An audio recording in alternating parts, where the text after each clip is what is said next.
Ya,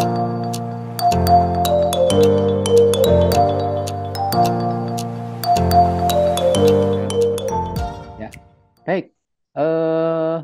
Teman-teman, ini harmoni itu sedikit saya tambahkan pula bahwa harmoni itu adalah sebetulnya berawal dari keprihatinan sih. Ya segalanya kalau ada keprihatinan kan pasti ada sesuatu yang pemicu ya. Jadi kita itu komunitas dosen sekaligus pelaku industri yang artinya kita juga ya alhamdulillah kita termasuk paket komplit ya, dosen plus industri. Nah, di sini eh, kita berbagai dosen di baik negeri maupun swasta itu sudah bergabung di kita. Hanya kita sedang apa ya, membuat konsep di mana kita memang akan banyak banyak apa ya, banyak berbagi ilmu yang di mana itu bukan hanya sekedar pokoknya jadi enggak, tapi memang terstruktur. Sehingga ini yang paling dekat itu yang sedang kita susun itu adalah sedang sedang menggawangi guru untuk menjadi trainer, terutama guru-guru yang honorer ya. Karena bukan hanya kita sekedar berbagi ilmu, kemudian kita buat bootcamp secara mendalam, namun kita ada sisi berbaginya juga, yaitu untuk menggawangi guru-guru untuk menjadi trainer. Kalau teman-teman mau pengen jadi trainer, oke monggo saja.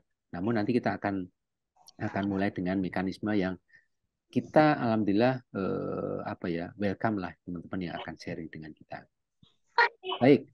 Nah, ini nanti mekanisme di malam hari ini nanti yang pastinya di awal-awal kita akan apa ya kirimkan form untuk sertifikat pastinya. Sertifikat, kemudian nanti di pertengahan sesi nanti teman-teman silakan menyampaikan pertanyaan sementara penyampaikan pertanyaan lewat kolom chat. Nah, monggo aja. Nah, kemudian nanti sesi yang menjelang terakhir kita akan kirim form lagi. Formnya itu isinya apa? Formnya itu isinya adalah kira-kira pelatihan apa yang akan dipingini, bukan dibutuhkan lagi, diingini teman-teman.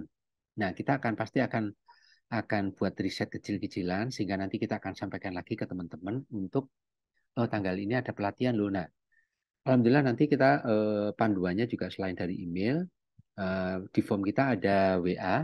Insya Allah secara apa ya penyampaian promosi itu kita lewat email dan lewat WA. Insya Allah mudah-mudahan ada double ini ya, ada double informasi. Nah ini mudah-mudahan jadi ini ya kemudian teman-teman. Nah baik, tanpa memanjangkan waktu ya, memanjang waktu kita langsung saja untuk mendapat informasi, bukan informasi ya, kecipratan kecipratan apa ya kreatif ya. Nah, benih-benih kreatif multimedia di mana ini tentang artificial intelligence. Baik, untuk selanjutnya waktu kita serahkan ke Pak Adi Segara. Nanti segala yang akan disampaikan mohon teman-teman bisa bisa menyimak dengan asik lah. Kita nyantai aja lah. Boleh sambil ngopi-ngopi ya boleh lah, monggo. Ya, monggo Pak Adi bisa Oke, disampaikan. ya terima kasih Pak Jendro. Baik, Assalamualaikum warahmatullahi wabarakatuh teman-teman sekalian. Ya, di sini ada Pak Heri ya. Halo Pak Heri, Assalamualaikum Pak Heri. Dan Pak ini dia, Pak ini ada master saya, Pak guru saya, Pak Teddy Siswanto. Selamat malam Pak Teddy. Malam Pak Adi. Alhamdulillah luar Salam biasa nih Pak kenal. Teddy. Pak Dokter Teddy ya, Pak Teddy ya. Luar biasa. Sehat Pak Teddy ya. Alhamdulillah Pak Adi. Oke, Sukses baik. selalu. Ya, alhamdulillah. Baik, teman-teman juga yang lain ya. Baik, kita untuk persingkat waktu, mungkin teman-teman sekalian ada yang waktu saya dikirimkan oleh Harmoni ini semacam kayak survei ya. Mungkin di sebagian teman-teman ada yang isi ya, betul ya? Iya Ya, Pak. mungkin udah isi ya. Itu kita perlukan kenapa? Ya ini sebagai bahan dasar dulu. Ya, baik. Mungkin saya akan mulai izin share. Sebelum kita mulai ke materi, saya mau baca dulu mengenai hasil surveinya ya. Sebentar. Izin share dulu. Ya, teman-teman sekalian bisa ngelihat semuanya. Di sebelah kiri itu ada pertanyaannya dan sebelah kanan jawabannya gitu ya. Betul ya? Oke, baik. Teman-teman sekalian, sebelum kita mulai, saya membuat 3 pertanyaan tentang survei tentang desain ya, desain visual ya, karena ini temanya kan artificial intelligence pada dalam desain grafis ya. Jadi desain grafis itu kan desain visual ya, komunikasi visual, sesuatu yang berorientasi pada indera penglihatan ya, indera visual. Oke. Di sini saya memunculkan desain ini ya. Desain ini tentu di sini ada informasi di dalamnya gitu ya. Ada informasi, ada gambar-gambarnya, mungkin ada teks dan seterusnya. Nah, saya meminta Anda rekan-rekan itu untuk survei. Ternyata hasil survei gitu ya menunjukkan bahwa, nah ini kan yang memilih ini kan human ya, pasti kan orang nih ya, bukan mesin ya. Saya pastikan dulu ya, orang gitu ya. Dan orang ini punya berbagai macam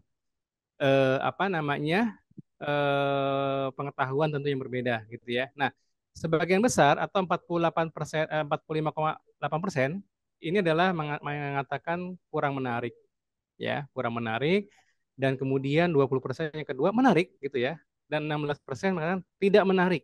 Nah, kemudian sangat menarik. Nah, yang paling kecil bahkan ada biasa aja. Oke, satu orang ini biasa aja nih. Nah, oke, yang pertama itu. Kemudian yang kedua adalah mengenai warna. Salah satu elemen dari desain visual yang paling penting, warna.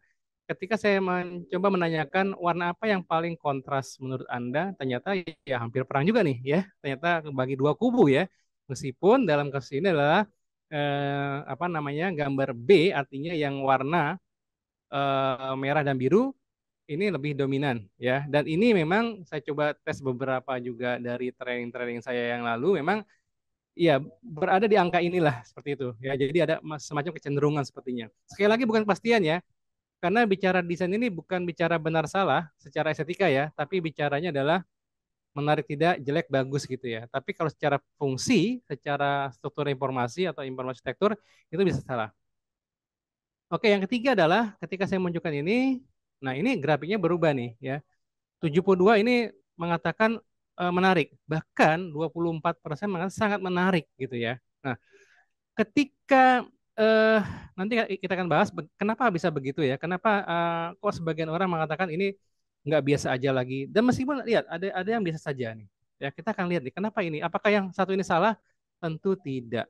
Ingat ya, desain secara visual bukan masalah salah atau tidak, masalahnya benar, menarik, jelek, biasa aja gitu ya, dan seterusnya. Oke. Bisa dipahami teman-teman. Sementara untuk hasilnya saya bacakan dulu, nanti kita akan coba singgung ya ketika kita masuk ke materi. Baik, sekarang izin untuk, oke sebentar saya lihat dulu. Oh ya, saya izin untuk membuka slide-nya. Oke, saya coba tayangkan dulu slide-nya. Tentu di sini pesertanya macam-macam ya, bahkan ada yang dari mungkin desainer juga ada gitu ya. Itu. Oke, ini saya beri judul webinarnya adalah Artificial Intelligence dalam Desain Grafis. Oke, di sini ada kata-kata yang tentu tidak asing, ya, tentu tidak asing dan mungkin baru-baru aja gitu ya, atau mungkin sudah lama, tapi kayaknya baru apa ya, baru baru ngetren gitu bahasanya ya, mungkin ya. Dulu waktu zamannya augmented reality itu, wah orang apa sih? Taunya Pokemon Go, dan seterusnya seperti itu. Zamannya AR, visual reality dan seterusnya. Nah, sekarang eranya adalah artificial intelligence. Dan ada kata desain grafis yang sudah sangat lama, bahkan sudah ada sebelum ada komputer, gitu ya. Sudah ada sebelum komputer bahkan ya. Oke, baik, kita mulai. Saya mulai. Baik, saya mau jelaskan. Oke, saya mau jelaskan. Ada 3 penemuan besar di abad di peradaban manusia ya, sejak pertama manusia ada. Itu yang pertama adalah ditemukan api sebagai sumber energi. Itu sekitar mungkin tahunnya 50.000 ya sebelum Masehi. Ya, api digunakan. Jadi orang tuh ngebuat api pakai batu ya, pakai batu terus dipercikan api itu, kemudian pakai bahan kayu atau rumput-rumput alang-alang, kemudian jadi api. ya. Oke.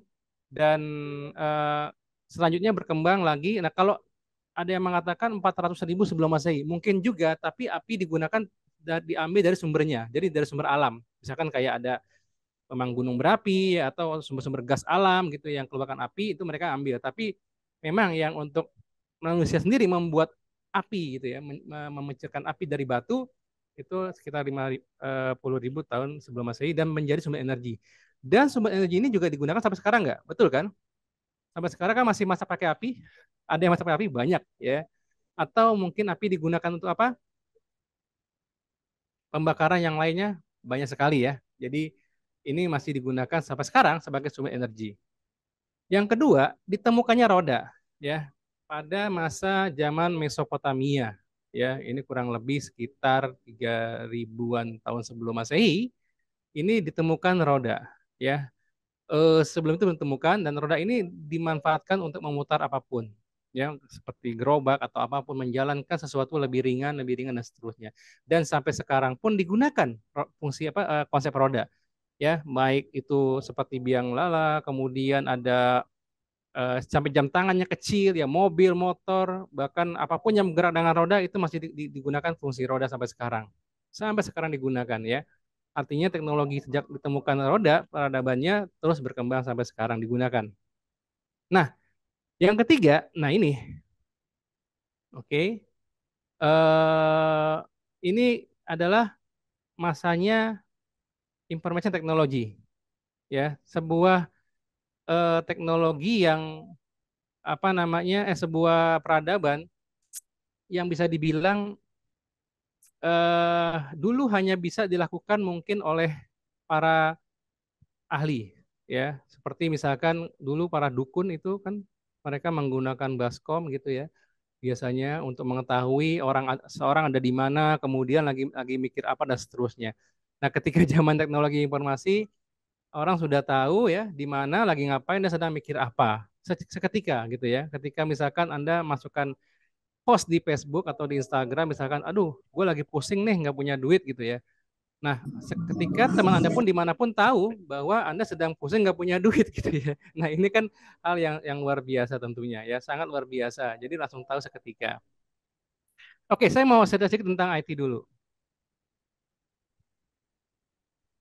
Oke. Oke, informasi teknologi sebetulnya ini sudah lama ya, bahkan sudah dari ribuan tahun lalu. Ya, teknologi ketika media pertama kali ditemukan di Perancis mungkin ya, ada di dinding peradaban itu ya, gambar orang memburu ya, dan itu digunakan fungsi media sebagai apa? Sebagai medianya. Jadi informasi melalui medianya udah ada ya, tapi visual ya, visual saja. Dan kemudian berkembang sampai akhirnya ditemukannya angka 1 sampai 9 oleh bangsa India ya, orang-orang India, kemudian disempurnakan angka 0 gitu ya. Dan akhirnya pertama kali eh, orang menemukan komputer ya sebagai alat hitung, kemudian dikembangkan ke zamannya Apple ya, Steve Jobs ya dengan portable komputernya dan seterusnya sampai sekarang. Oke. Dan ya di informasi teknologi itu ada 3 bagian besar. Jadi ada rumahnya tuh ada ruangan besar, 3 besar ya, yaitu ada apps aplikasi terkait sistem, kemudian ada networking terkait dengan jaringan dan terkait dengan database. Oke, database. Ya, jadi kalau Anda lihat lingkar besarnya IT ya cuma ini aja nih sebetulnya ya. Artinya dengan kolaborasi ini maka bisa membuat apapun. Oke. Kemudian kita lihat, saya mau konsentrasi di database dulu deh ya, karena kita emang arahnya ke sana ya. Kita belum masuk ke artificial intelligence dulu ya, tapi ke database dulu. Nah, database itu punya sifat ya, punya 2 sifat ya, yaitu terkontrol dan terdistribusi. Mungkin saya coba aktifkan dulu ya ininya, pointernya. Jadi database itu, basis data itu tercipta ya, mempunyai sifat ya, terkontrol dan terdistribusi. Terkontrol artinya sebuah data itu bisa dibuat, create gitu ya, kemudian bisa dibaca, di-read ya, kemudian di-update atau diedit ya, dan juga di-delete. Jadi sebuah data itu bisa dibaca, ditulis, dibaca, diedit atau diupdate dan di-delete ya data. Dan sifat data juga bisa terdistribusikan. Artinya data itu bisa kapan mau dikirim, kemana mau dikirim, dan siapa yang akan menerima. Kita masih ingat di Facebook dulu ya, kalau kita nulis post di Facebook, kan muncul kata-kata what's on your mind. Ya, what's on your mind itu kita bisa tulis, kemudian kita bisa distribusikan apakah untuk si A, si B, satu grup kelompok gitu ya, atau juga satu atau kita doang ya untuk sendiri saja, itu bisa ya. Nah, itu artinya fungsinya seperti itu. Nah, nanti ini akan berpengaruh terhadap perkembangan artificial intelligence selanjutnya. Oke, ini singkat saja. Oke, saya mau jelaskan dulu bahwa 50% ya otak manusia itu terkait dengan visual processing. Jadi otak manusia itu 1 kilo beratnya ya. 1 kilo itu kalau diumpamakan sebuah hard disk atau sebuah flash disk itu 1000 tera kurang lebih ya, kurang 1000 tera. Nah, itu 50%-nya itu terkait dengan visual processing ya. Oke. Baik, ini saya coba lanjutkan dulu. Oke. Baik. Mohon Pak Jenderal bisa dimasukkan mungkin yang tadi di. Oke, kemudian kita lihat lagi 70% sensor ya diterima oleh mata. Oke, jadi 70% sensor otak kita itu diterima oleh mata. Berarti 30% adalah dari pendengaran mungkin ya, dari penciuman, peraba dan perasa ya. Penciuman dan perasa ya. Peraba seperti lidah dan seterusnya. Tapi 70% sebagian dari mata. Dan hebatnya 85% itu dari apa yang kita ingat itu tergantung dari apa yang kita lihat. Oke, saya ulangi lagi, ini kuncinya sebetulnya kenapa di desain grafis itu sangat berpengaruh nanti ya. Apa yang kita lihat, apa yang kita ingat itu 80% adalah apa yang kita lihat. Jadi yang 15% apa? Mungkin bagian yang kita dengar gitu ya, kemudian yang kita raba, yang kita rasa atau yang kita cium. Ya, cuma itu aja tuh, ya. Nah, karena ngambil porsi yang paling besar dari panca indera yang lainnya, maka ini menjadi sangat penting gitu ya. Misalkan gini, sampai kapanpun, bukan sampai kapanpun ya, mungkin ada suatu saat gitu ya, sampai sekarang lah ya, sampai sekarang kan belum bisa teknologi itu misalkan ada gambar atau ya Anda lihat gambar di handphone Anda, gambar rendang gitu ya, rendang. Ya, sampai sekarang kan Anda nggak bisa cium bau rendangnya kan, bahkan merasakannya nggak bisa. Nah, oleh karena itu desain visual itu akan merekayasa otak gitu ya untuk merancang sebuah visual dengan rendang sehingga seolah-olah gitu ya human itu berhalusinasi, baunya kayak kerasa nih gitu loh. Ya, dengan desainnya gitu ya. Nah, itu yang akan digunakan oleh teknologi yang akan datang mungkin ya gitu ya di dalam atau di graphic design visual ya. Seperti itu nanti. Jadi mencoba mengkhayalkan apa yang kita lihat itu bisa kita rasakan. Nah, yang kita lihat ini itu terkait dari yang kita lihat secara fisik maupun secara khayal. Jadi contoh, dari Anda pasti pernah mengalami mimpi yang sampai sekarang Anda ingat gitu. Betul nggak, teman-teman sekalian? Iya ya? Pernah ya? Mimpi sampai sekarang mungkin jadi momen ya. Nah, itu Anda ingat, Anda tidak melihat secara fisik, tapi Anda secara khayal, itu terekam di dalam otak kita. Nah, itu termasuk bagian-bagian yang masuk ke otak. Di samping itu juga orang mencerna, mengingat apa tentang kejadian sesuatu yang mungkin enak atau tidak enak secara nyata, tapi tersimpan terus. Misalkan yang kerja diomelin bos sampai akhirnya dituduh gimana, atau Anda menangkan sesuatu, sehingga itu momentumnya ada. Jadi orang ingat itu berdasarkan momentum sebetulnya. Ya. Oke, kita masuk ke artificial intelligence. John McCarthy ya tahun 55 ini orang yang pertama kali mengeksplorasi cara-cara di mana mesin dapat belajar dan menalar seperti manusia. Jadi si John McCarthy ini berpikir bahwa komputer saat itu sebetulnya mungkin bisa kayak dijadikan cara-cara untuk belajar. Intinya begini, saya mau katakan bahwa kecerdasan buatan di sini ya, itu bagaimana kecerdasan untuk memahami, mensintesis dan menyimpulkan informasi yang dilakukan oleh mesin. Ya beda dengan kecerdasan yang dilakukan oleh hewan atau selain manusia gitu ya, tumbuhan dan seterusnya. Nah, yang dilakukan oleh mesin adalah dalam artificial intelligence adalah bagaimana cara manusia melakukan pembelajaran, itu satu yang dipelajari sama mesin, ya. Kemudian bagaimana manusia memecahkan masalah, itu dulu.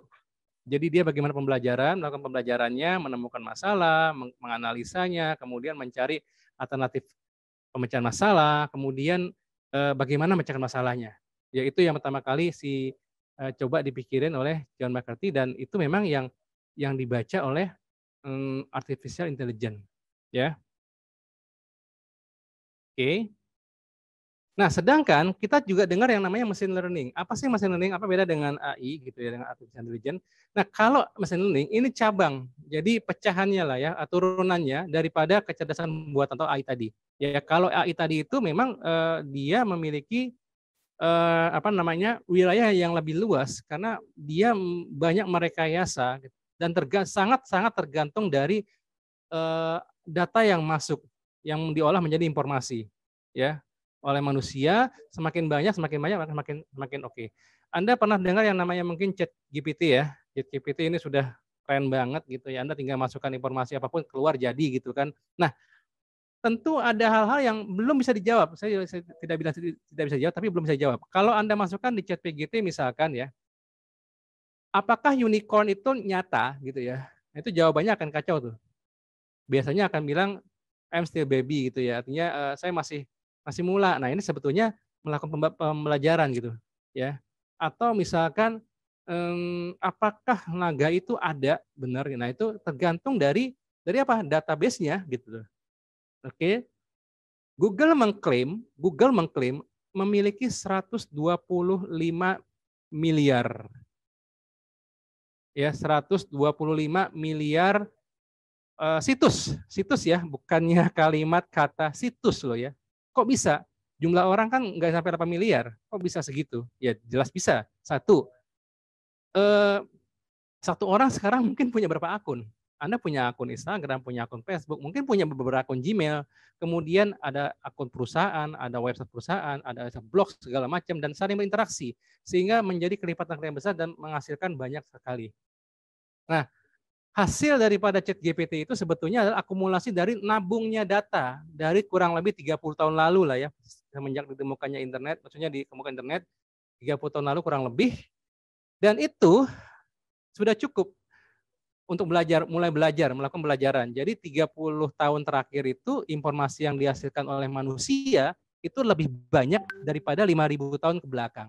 Gitu loh. Jadi 5.000 tahun sebelum 30 tahun itu ya, atau 30 tahun sekarang tahun berapa? 90 ya. Ya, 90 itu mungkin itu lebih banyak 30 tahunnya daripada 5.000 tahun ke belakang jumlah informasinya. Ya. Sehingga terjadi pembelajaran yang sangat cepat oleh mesin dan terus belajar. Tapi jangan salah, ternyata mesin juga ternyata manusia lebih banyak. Oke. Nanti kita akan lihat. Sedangkan kalau mesin learning ini turunannya, ya disiplin ilmu mencakup perancangan pengembangan algoritma. Biasanya dilakukan untuk otomasi ini, ya, yang memungkinkan komputer untuk mengembangkan perilaku berdasarkan data empiris, ya, seperti sensor, data basis data dan seterusnya. Ya, digunakan biasanya untuk prediksi, ya, kalau Anda lihat misalkan prediksi keuangan atau mungkin trading ya, buat yang lainnya itu untuk prediksi. Kalau di marketing itu digital marketing ya makanya yang namanya ilmunya forecasting, ya bahasanya mungkin prediksi atau peramalan lah gitu ya. Karena apa? Karena memang pasar sejatinya tidak bisa ditebak, tidak bisa dipastikan, ya. Sangat unik dan sangat liquid, sangat dinamis sehingga Anda hanya bisa memprediksi, ya, memprediksi. Contoh misalkan BMKG itu bukan memprediksi hujan ya.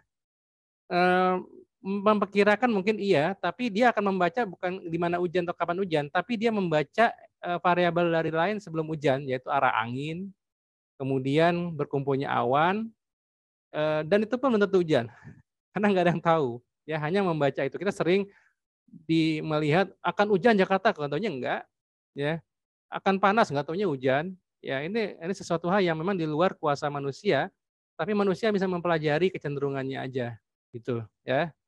Oke, baik. Saya masukkan dulu yang lainnya. Kemudian kita lanjutkan. Oke, nah ini teman-teman sekalian, saya mau cerita dulu. Tadi kan udah di awal sudah tentang apa namanya sejarah IT kemudian ke artificial intelligence dan sekarang, nah ini dia communication theory karena terkait dengan graphic design-nya ya. Nanti kita hubungkan. Oke, teori komunikasi mengatakan bahwa terjadi sebuah komunikasi ya, terjadi sebuah komunikasi itu kalau ada yang namanya komunikator atau sender di sini, kemudian ada komunikan atau penerima receiver atau penerima informasi. Apa yang disampaikan? Tentu informasi, ya, informasi atau message atau pesan, informasi yang disampaikan dan melalui media. Ada medianya, ada medianya. Seperti saya sekarang ini, saya sampaikan ke Anda melalui media layar, ya, media suara. Nah, itu media. Ini terjadi komunikasi, ya. Misalkan ketika informasi ini sampai, maka penerima itu tidak langsung menerima, ya kita lihat dulu. Nanti biasanya ada proses, ya. Yang pertama media ini kadang memiliki yang namanya noise atau distorsi. Ya contoh tadi kan agak-agak lambat, agak patah-patah kan. Atau mungkin misalkan tiba-tiba mic saya mati, jadi saya bingung ngomongnya. Atau ngomong saya nggak jelas karena mungkin cuaca atau mungkin saya sakit salahnya. Oke, itu ada noise, ada distorsi. Dari mana? Baik dari saya sebagai penyampai pesan atau sender dan penerima pesan. Mungkin speakernya, mic-nya atau speakernya nggak nyala atau mungkin suara terlalu gaduh di luar, itu seperti itu. Ya. Nah, lalu ada apa? Ada feedback. Ada feedback nih. Oke, ada feedback. Ya, ada feedback yang mengatakan ya contoh misalkan ya, tadi Anda lihat hasil survei daripada desain kita buat kan tadi ada yang biasa aja bilang, atau yang bilang menarik, gitu kan, atau yang bilang tidak menarik, sangat menarik, gitu ya. Nah itu adalah feedback, ya. Ada apa namanya umpan balik, dan umpan balik itu berbeda. Kenapa berbeda? Kembali ke tadi, ya.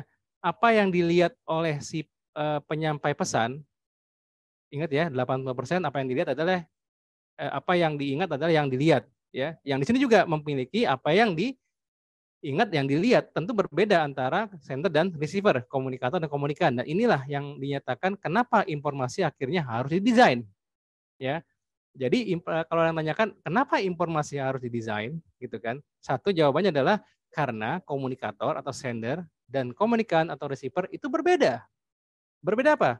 Latar belakangnya, pemikirannya, ya, apa yang diingat, apa yang diketahui berbeda, sehingga perlu didesain. Nah, ketika ingin mendesain si sender ini, ya gitu kan, kalau kita masuk ke dalam teori desain gitu ya, maka kenapa harus didesain? Maka akan dilakukan yang namanya proses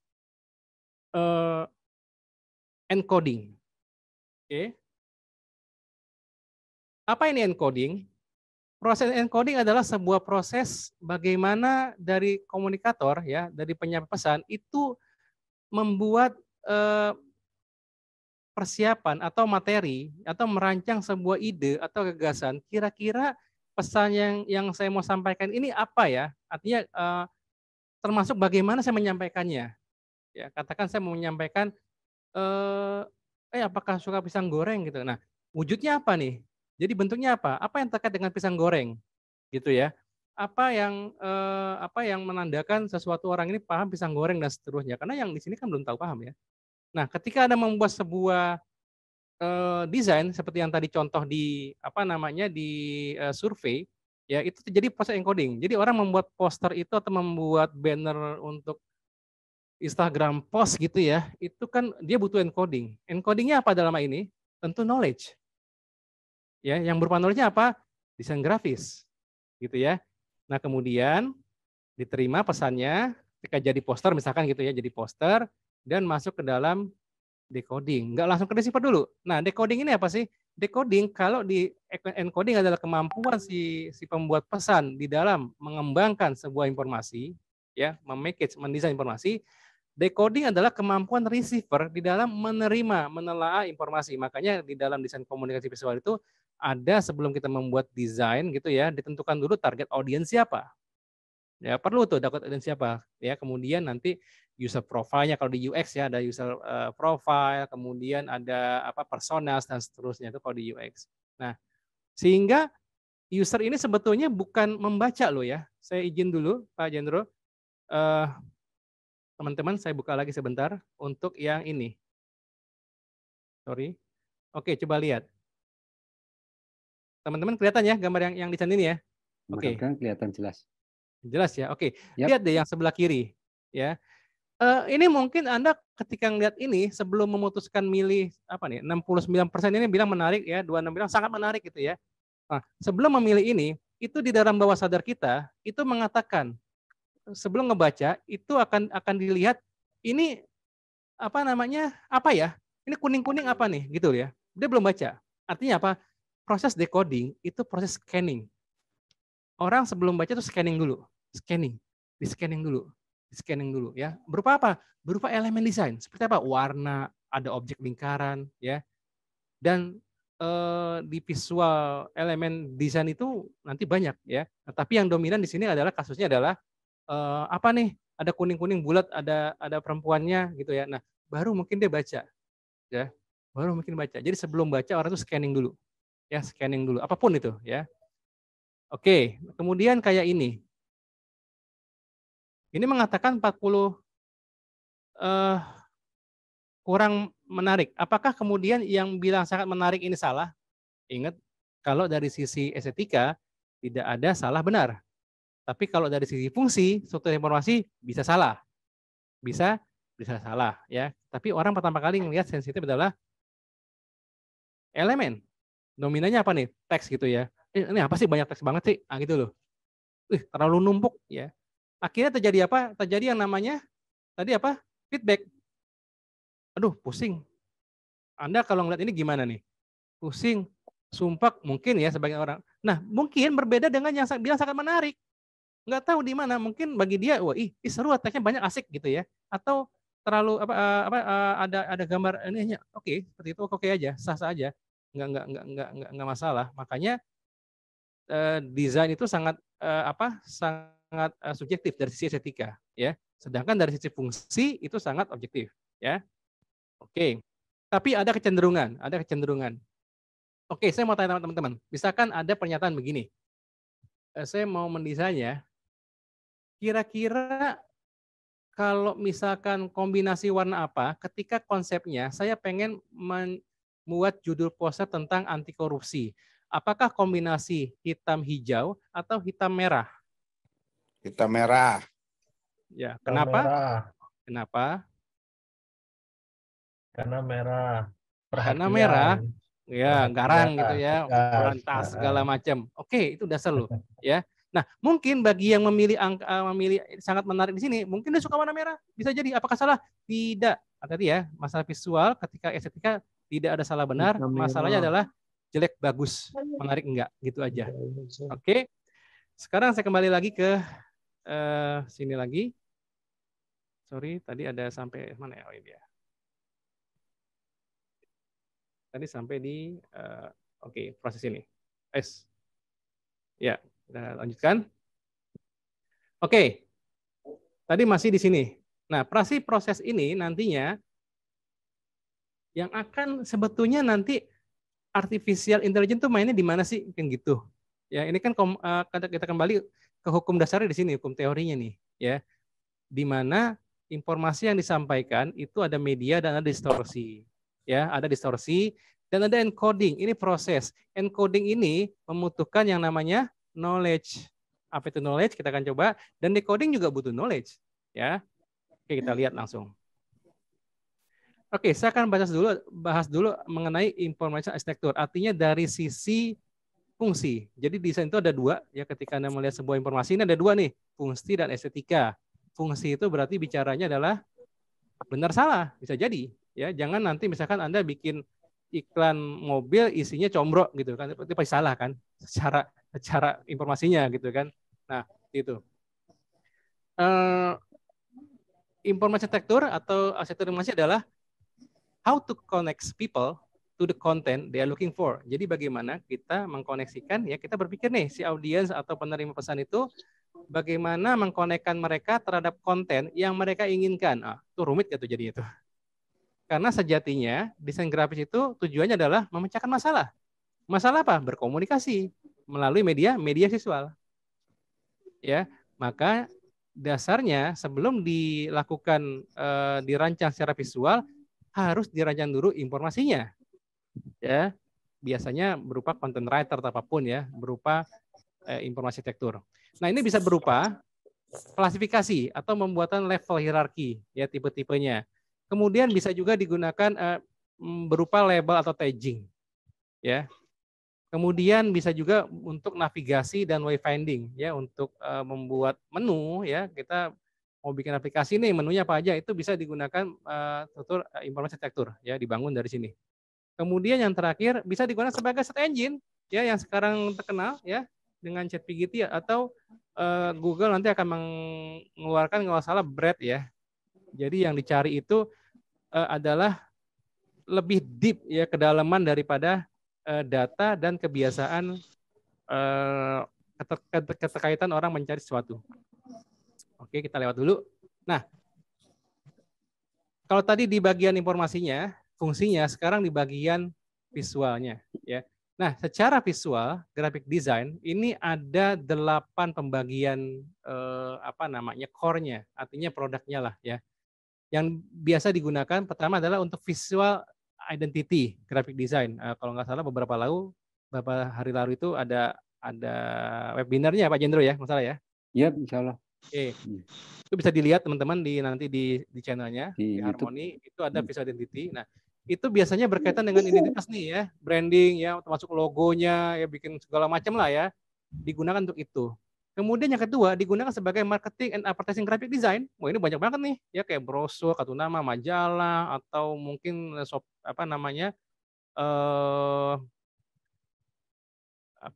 banner dan seterusnya mungkin ya, itu. Dan yang ketiga digunakan untuk graphic design ini, ingat ya, graphic design ini adalah sebuah knowledge ya yang digunakan untuk encoding komunikasi ya. User interface graphic design ini digunakan untuk desain aplikasi baik mobile, desktop maupun juga web gitu ya. Oke, sambil saya admin all aja. Nah, kemudian ada juga untuk publikasi graphic design. Nah, dulu sih masih banyak orang koran, sekarang kan udah hilang ya gitu ya. Nah, tapi ini buktinya sejarah mengatakan ada. Majalah masih ada nggak sekarang teman-teman sekalian? Masih ada kan? Masih ya, tapi udah internal mungkin sifatnya ya. Nah, ini salah satu bentuk graphic design. Dan juga ada packaging design, kemasan. Ya, ada motion graphic di sini, motion graphic, saya pindahkan dulu sebentar. Ada untuk motion graphic, ya, animasi dan seterusnya. Dan graphic design juga digunakan untuk environment graphic design. Jadi kayak desain ruangan nih, kalau masuk hotel kan suka ada tembok-tembok atau mural-mural gitu ya, itu digunakan environment namanya. Dan terakhir digunakan juga sebagai art illustration for graphic design. Nah, ini yang pure benar-benar untuk art. Nah, biasanya Pak Jendro tuh jago tuh, ya, gitu ya. Baik.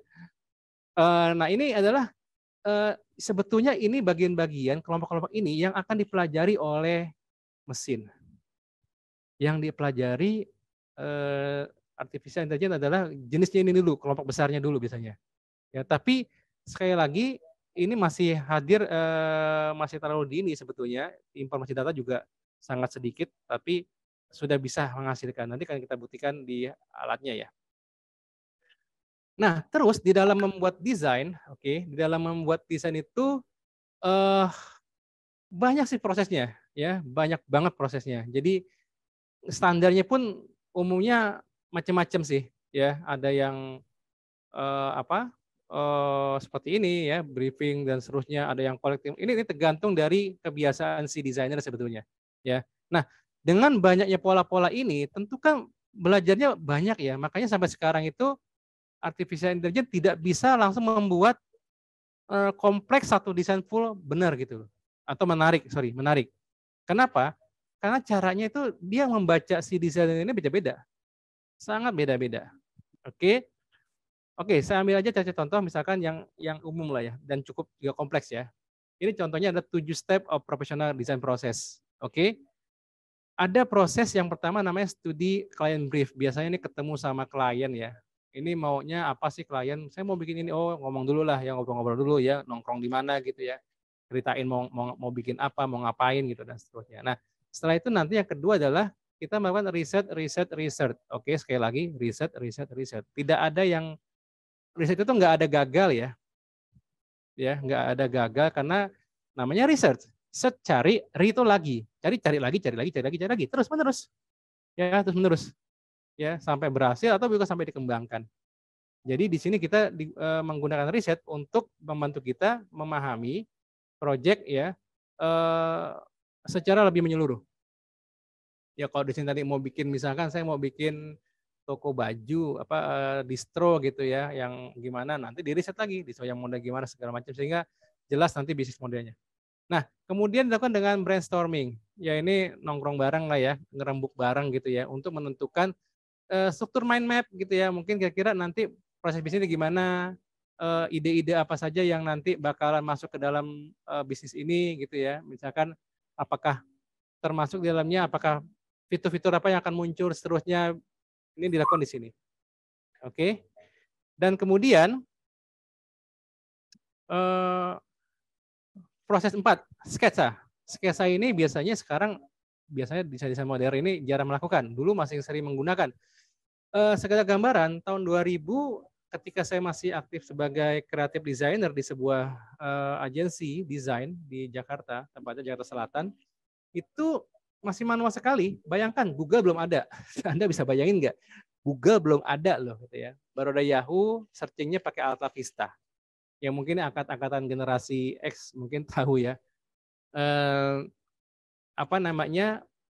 Alat scanner tuh begitu laku keras ya. Kemudian kalau saya punya ide ingin masukkan gambar foto yang bagus, ya saya nyuruh aja fotografer silakan foto, saya ambil foto, saya bayar fotonya. Atau saya mau ilustrasi yang menarik, saya suruh ilustrator gambar, kemudian dia gambar berikan ke saya, ya saya desain. Saya kompos gitu kan. Dan itu memakan waktu yang cukup lama. Dan contohnya dulu ada namanya Image Bank. Image Bank itu buku semacam kayak katalog gitu ya. Katalog yang di luar tuh dijualnya di luar ya, Eropa atau di Amerika.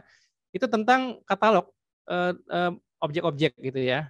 Jadi kalau saya mau pakai yang A dan B, saya scan dulu, terus saya desain, terus saya sampaikan ke kliennya sama marketingnya. Kalau kliennya oke, baru nanti dipesan gambarnya. Nanti dibawakan, dipesan pakai email, diantarkan berapa hari kemudian, pakai CD gitu ya, dikirim CD, gambarnya yang high res, high resolution, dan saya gunakan sebagai desain. Kayak gitu prosesnya, gitu ya. Nah, 10 tahun kemudian, muncullah yang namanya marketplace, ya, foto stok itu kan.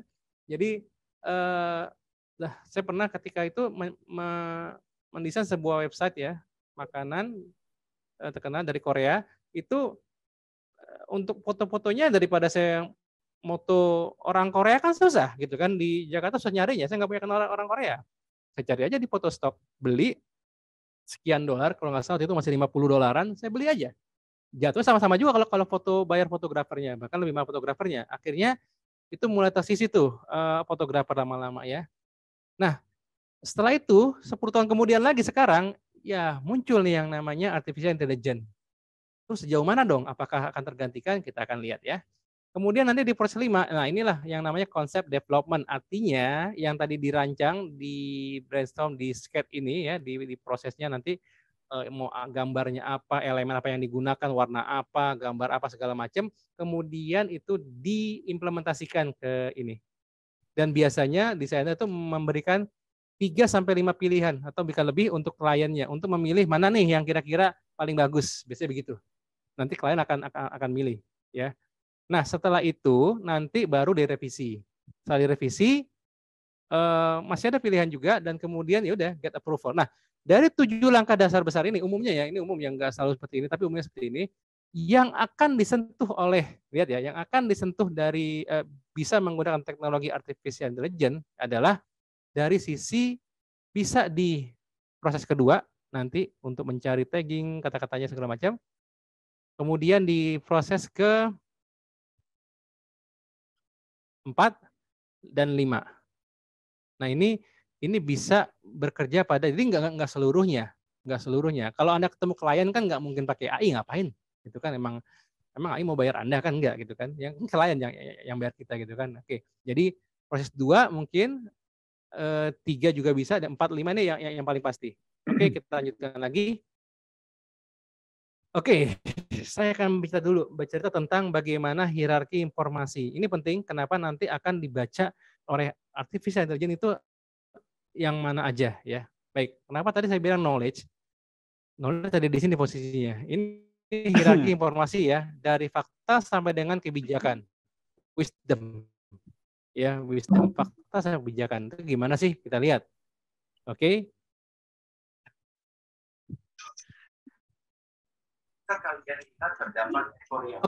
Oke, jadi fakta pertama adalah segala hal yang bisa ditangkap oleh indera. Ingat, fakta itu yang bisa ditangkap oleh indera berupa data. Ingat, indera tadi apa? Bisa perasa. Ingat, yang paling besar tadi apa? Penglihatan. Ya, itu fakta. Dari fakta terciptalah data.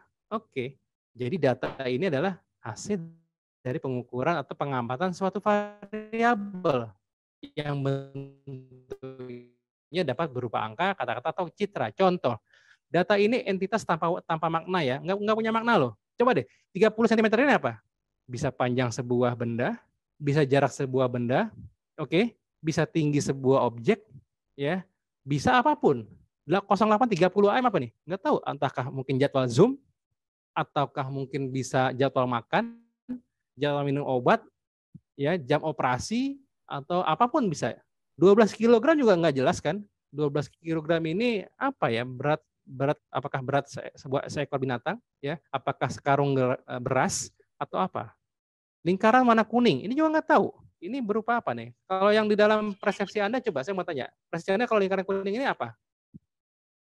Monggo. Kira-kira. Saya mau sekalian tanya Anda. Kira-kira. Ya.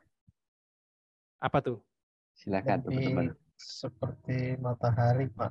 Cahaya. Matahari. Oke, satu ya. Matahari. Siapa lagi? Ada lagi yang lain coba? Yuk. Biar asik aja.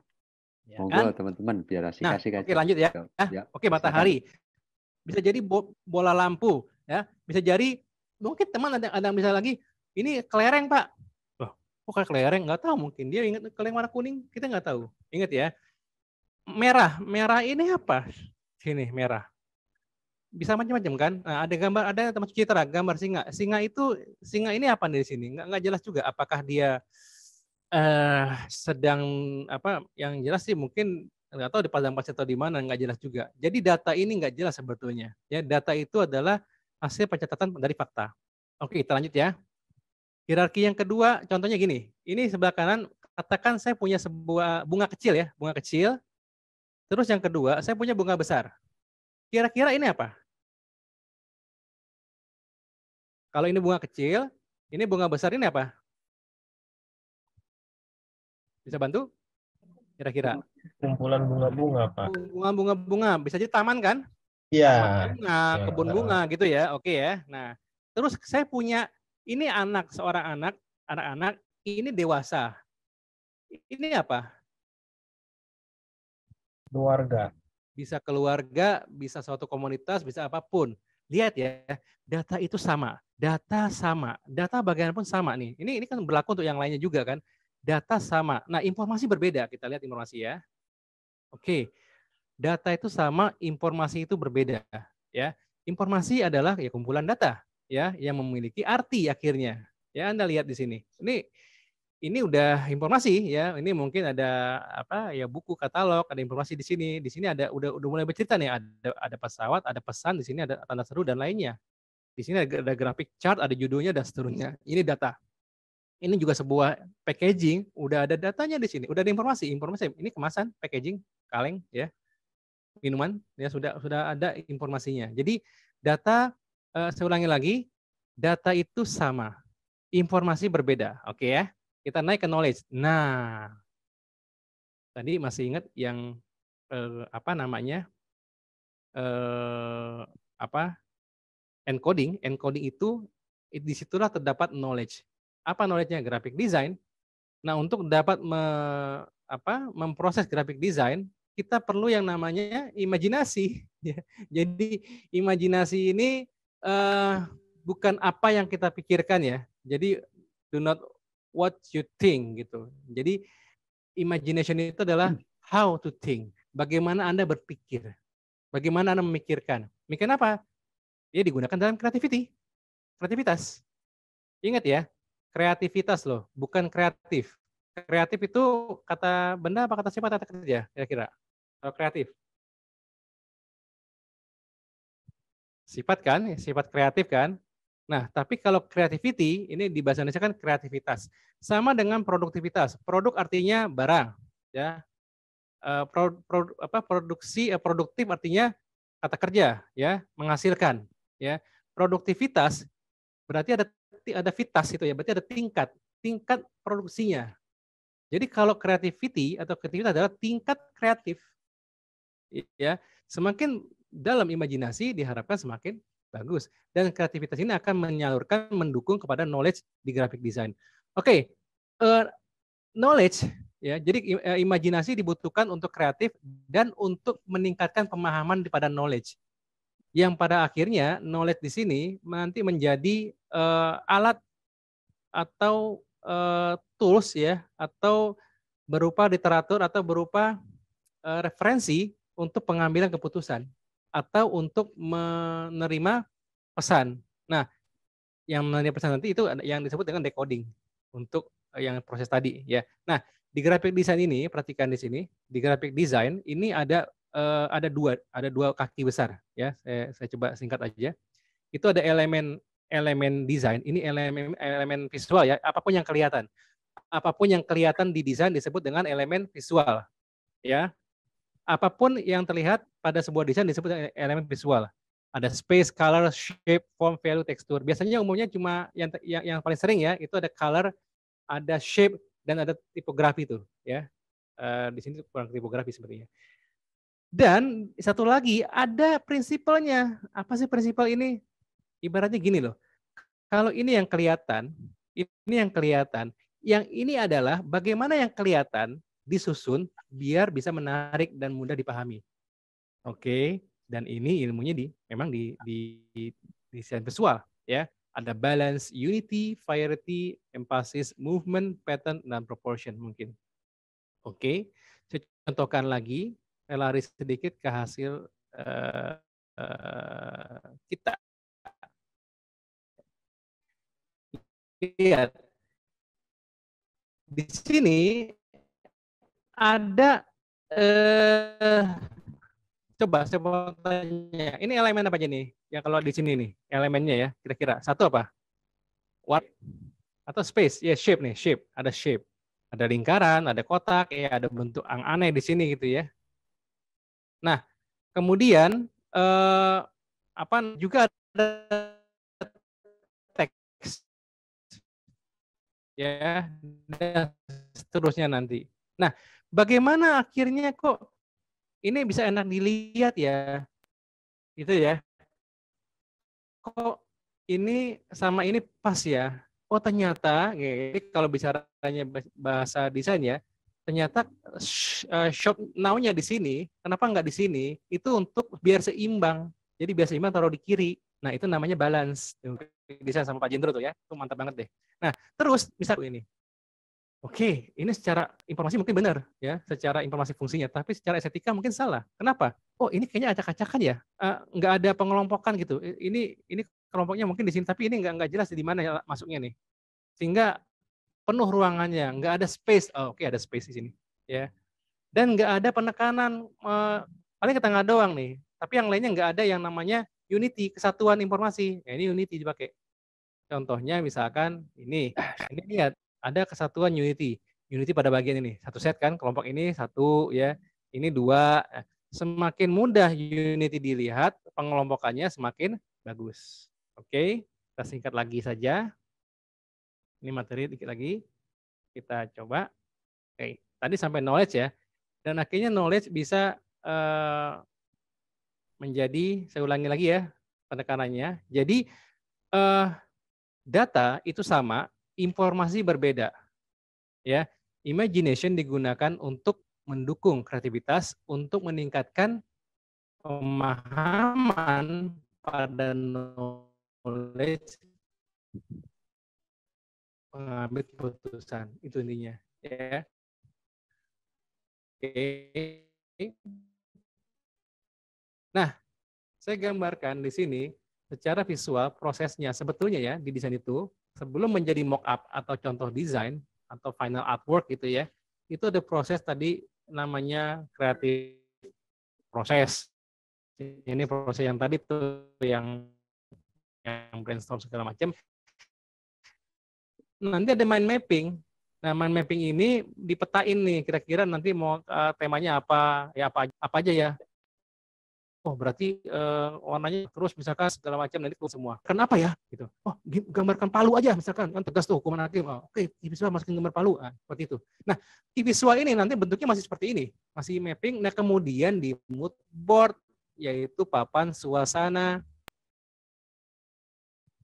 Ya, suasana ya, mood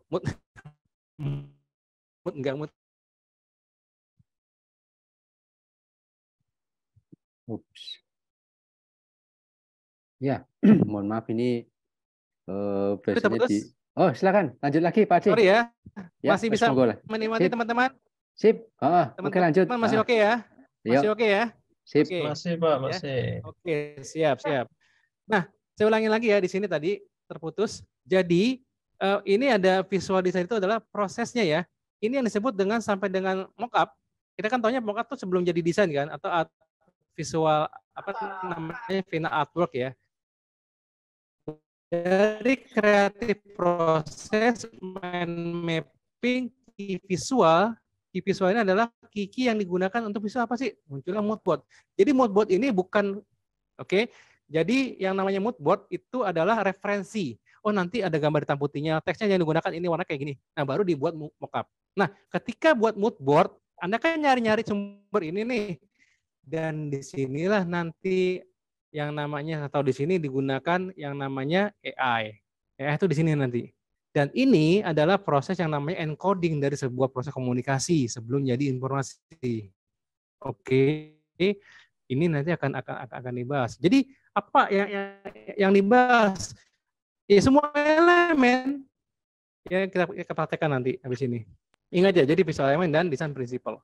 Ini dia visual elemen tuh line, color, shape, texture, space, form, tipografi ya. Kalau yang berkaitan dengan animasi ada animasi dan lainnya. Design principle ya kontras, function, balance, alignment, proximity, repetition, simplicity dan hierarchy. Jadi kalau sebelah kiri ini buahnya, ini pisaunya lah ya, tetaplah kreatif dan bersahabat dengan teknologi. Oke, saya langsung mau praktekkan Pak Jendro. Sampai di sini mungkin ada yang mau tanya dulu, silakan. Oh, baik. Ini saya menyampaikan. Saya praktekkan ya. Ya, bentar. Ini ada yang bertanya Pak Adi. Iya, silakan. Ini dari Mas Waisal Karni, bagaimana membedakan antara shape dengan form dalam elemen desain? Oke, baik. Bagus banget pertanyaannya. Saya izin stop dulu, saya buka dulu penjelasannya. Ini bagus banget pertanyaannya. Dari Mas Wais Al-Korni. Mas Wais, kalau boleh tahu apa nih kegiatannya? Monggo. Jadi nanti aktivitas saya jawab juga. harian. Mas Wais aktif, bisa dengar? Oke, saya coba izin membuka yang namanya visual elemen dan design principle sebentar ya. Kita akan nanti konekkan ke AI-nya nih. Bentar, saya coba share lagi Pak Jendro, izin share lagi Pak. Monggo. Jadi. Oke. Baik. Teman-teman, bedanya tadi yang ditanyakan adalah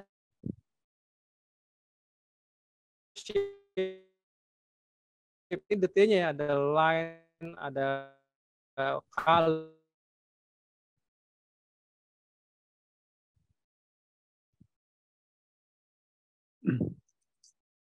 Mohon izin Pak Di, suara putus-putus Pak Di.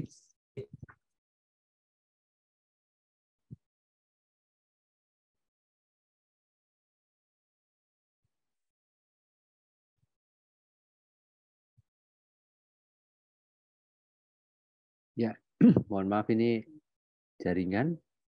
Pak Di? Oh, jaringan. Ya, baik. Ini sambil menunggu. Ah, Oke, sip. ya, Monggo lanjut, sorry. lanjut. Mohon maaf teman-teman, kayaknya anginnya mulai kencang. Nah, ini yang disebut dengan distorsi, dengan noise dari komunikasi. Contohnya gitu ya. Ini sekalian praktek, Pak. Tapi karena faktor alam ya, kita nggak tahu. Tapi ini bukti, ya bukti komunikasi itu ada noise. Oke, buktinya ini ya. Nah, ini kayak mau ini lagi. Izin Pak Jendro, share lagi ya. Monggo, monggo Pak Di. Izin Pak Jendro, share lagi. Oke, Monggo Pak Di. siap. Tadi Mas Pais, ya Mas Pais. Mas Pais, jadi nanti yang shape itu adalah bentuk dalam 2 dimensi. Ini 2 dimensi, ya. Sedangkan kalau form itu sama bentuk tapi 3 dimensi. Dan dia juga ada geometric form dan organic form. Jadi ada 2 dimensi dan 3 dimensi. Gitu sih kira-kira Pak Jendro. Nah, baik. Ya, mudah-mudahan gitu ya. nanti mudah-mudahan bisa Ya, gitu bisa doang sih membantu. bedanya. Ya, baik. Ini lanjut lagi Pak Adi, mohon izin ini Silakan yang lain. dari Pak Pahan, beliau menanyakan menentukan perpaduan warna agar sesuai dengan desain kita. Nah, bagaimana menentukan warna agar sesuai dengan Oke, Pak, ketika mau ngedesain bikin Oke, baik. Saya langsung jawab Pak Jendro ya. Monggo, Pak Adi. Pak Jendro. Oke. Sip. Saya langsung jawab ya. Ya, Monggo. pertanyaannya menentukan warna sesuai dengan Desain pilihan kita. kita gitu ya. Ya. Gitu Pak Jendro ya. Ya. Oke. Teman-teman sekalian sering galau nggak kalau misalkan bikin presentasi PowerPoint itu milih warna, betul nggak? Warna apa yang cocok, segala macamnya gitu ya. Oke, teman-teman, bisa kan? Pahami ya? Oke, saya kasih tahu juga, mungkin nanti ada tipsnya juga. Saya langsung ke alatnya nih kayaknya, Pak Jendro. Monggo. Ya, bagi teman-teman, kemampuan setiap orang berbeda di dalam memahami elemen dan prinsip desain. Contoh, elemen kedua ini warna. Saya bahas sedikit ya, warna ya. Oke, saya bahas sedikit tentang warna ya. Oke, jadi warna itu unsurnya tadi Pak Pahan ya. Itu ada yang namanya color wheel. Ini rodanya warna gitu ya. Nanti ini juga akan saya praktekkan langsung ke machine learning atau AI-nya. Color wheel itu adalah pembagian warna. Tinta cetak merah tua, merah muda sampai terang. Ya, itu dulu dipahamin. Yang kedua, warna itu kalau warna tinta ya, kita lihat dulu, itu ada warna primer. Kalau warna cahaya tuh warna red, green, blue. Kalau tinta tuh kuning, biru, merah. Ini kita sering belajar waktu di SMA, SMP dulu ya, seni rupa. Terus kemudian ada secondary color, itu hasil penggabungan dari warna ini. Akhirnya muncul secondary dan muncul tertiary color. Penggabungan ini dari yang 3 warna ini. Nah, warna tuh punya sifat. Oke, ini dulu yang pahami. Sifat, yaitu warm dan cool. Kira-kira yang cool yang kiri atau kanan? Monggo, bisa yang cool kiri atau kanan? Kira-kira? Kiri, hijau, teman-teman. Yang kiri. Kalau saya mau bikin tema anti korupsi, kira-kira kiri atau kanan? Yang kanan, merah. Karena garang, berani. Yang merah, gitu ya. Nah, baik, itu dari sifatnya. Betul. Ini dari sifatnya. Dan ini juga yang akan dipelajari AI. Oh, AI bisa belajar sifat warna? Iya, dari orang yang sering pakai gitu ya. Dari datanya. Oke. Sekarang lihat di atas ini. Ini ada istilahnya, ini saya tutup dulu ya mungkin ya. Oke. Sambil saya coba ini lagi. Ini ada yang namanya jenis tipe-tipe warna. Ada yang monokromatik, analogous, complementary, dan triadic. Ya, yang sering digunakan dalam desain, oke Papan, ini perhatikan teman-teman sekalian, yang sering digunakan dalam desain, ini cepat aja ya, complementary. Monokromatik adalah warna turunan, jadi tua seperti ini. Dan ini cocok biasanya untuk jenis informasi yang sifatnya continuous. Biasanya kalau di mobile kan ruangannya kecil ya, itu biasanya warna-warna desain dipakai. Kalau untuk di PC atau di printing itu sering digunakan yang namanya complementary. Ini yang disebut dengan tema warna. Oke, saya langsung praktekkan di sini. Sekalian seksi praktek Pak Jendro ya. Monggo, Pak Di. Saya akan coba buka sebentar. Tadi saya sudah buka ini. Salah satu obat ganti anti galau warna, Anda bisa gunakan colors.co. Oke. Colors.co ini adalah super fast color palette generator. Oke. Jadi bagi Anda yang tadi bingung warna, bukan bagaimana untuk cocok warna atau tidak gitu ya, Anda bisa pakai ini. Kalau emang Anda bukan seorang desainer yang pelan-pelan belajar tapi bisa menggunakan ini. Oke, saya akan coba aja langsung. Di tools-nya ini ada yang namanya export palette. Oke. Export palette di sini. Bisa diaktifkan sebentar. Baik. Masih muncul Pak Jendro ya? Masih ya? Masih, lancar. Oke. Yap. Nah, iya, nanti akan muncul pilihan-pilihan warna. Ini sudah warna yang dikatakan cukup menarik dan sesuai dengan jenisnya. Oke, saya mau tanya dulu nih. Ini complementary atau monokromatik? Teman-teman? Complementary, ya. Warna-warna kromatik itu kayak gini nih. Nih. Terus ada lagi nih. Ini adalah warna yang monokromatik ya. Ini monokrom. Ini monokrom, ini complementary. Ini hampir monokrom ya. Ini juga monokrom. Ini complementary. Oke. Nah, misalkan Anda mau cari nih, klik nanti ada kategorinya. Apakah nyarinya by warna, by gaya atau style atau topik. Misalkan saya mau agak-agak vintage. Vintage itu apa sih? Kesannya jadul kan? Saya mau jadul. Vintage. Saya klik sini vintage, nanti keluar warna vintage. Oke, ini vintage color. Oke, vintage color. Oke. Saya langsung misalkan Pak, kalau gambarnya misalkan saya mau ambil dari gambar bagaimana? Oke, ini masuknya ke arah machine learning ya. Kita coba cari. Misalkan saya mau cari, misalkan ya, saya mau tentang. Maaf Pak Adi, kayaknya iya. dotnya colornya nggak tampil Pak. Ini yang tampil slide-nya ya? Nge-lag Pak Adi. Oh Pak Adi nge-lag. Yang tampil ini yang masih yang slide PowerPoint, bukan yang itu Pak. Nge-lag nih. Iya kayaknya website-nya. Sekarang udah yang mana nih? Ini posisinya masih yang color example Pak Adi. Nah, sebentar. Maaf teman-teman sekalian, saya coba matiin dulu layar ya. Bentar, makanya Pak, sebentar dulu. Saya mau semuanya tadi. Oke, kalau ini masih yang mana? Apakah muncul vintage color palette? Udah, vintage color. Oke, sip. Pak Heri, apakah ini muncul Pak Heri?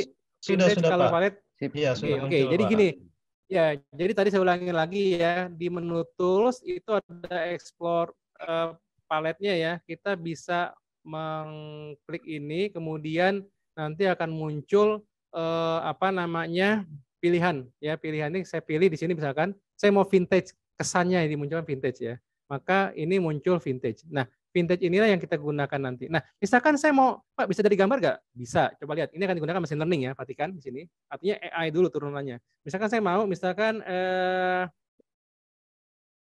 nature. Oke. Di bagian gambar. Oke, lihat. Saya akan ngambil ini. Perhatikan ya, saya klik dulu ini.